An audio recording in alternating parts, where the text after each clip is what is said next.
Kwa wanachama wa soka na wapenzi wa Simba Sports Club, wana shauku kubwa na wana imani kwamba huenda nyota yao njema itaonekana hii leo.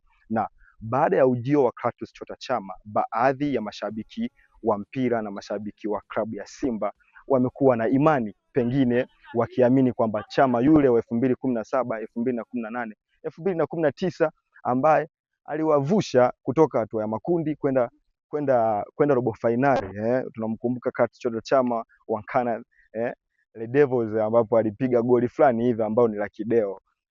Sasa ni yapi ambayo yanaenda kutokea katika siku hii ya leo? Pengine Simba ataanza vyema katika mashindano yake ili aweze kujihakikishia kuvuka hatua ya makundi. Ikumbuke kwamba tangu Simba aingie katika hatua ya makundi hajawahi kuferi kuingia robo finali. Sasa wengi wanasubiri kuona maajabu gani atafanya, lakini ikumbuke kwamba kupoteza mechi 2 mfululizo, hii sio mara ya kwanza kwa klabu ya Simba. Ilishawahi kutokea misimu nyuma kadhaa hapo. Nakumbuka Raja Casablanca alikuja kwa Mkapa, Simba akachezea chuma 3, lakini pia Simba wakaenda Guinea kucheza na Horoya wakafungwa goli 1, lakini Simba walipoenda Uganda, bila shaka walienda kucheza na Vipers wakashinda goli 1, goli ambalo lilifungwa na Enoch Inonga, lakini pia mwendelezo wao ndio ukawa hapo, mwisho wa siku wakawa wamepitwa kwa point 9. Pengine historia inawezekana inajirudia na huenda wana Simba bado wana imani kupitia usajili huu ambao wamefanya mdogo mdogo,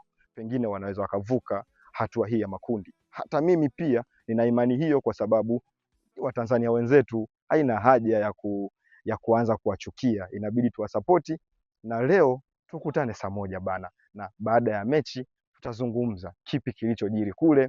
Ewe mwana Simba, ewe mwananchi, ungana nasi Swahili Sports. Ulikuwa nami Lino Bernard, asante.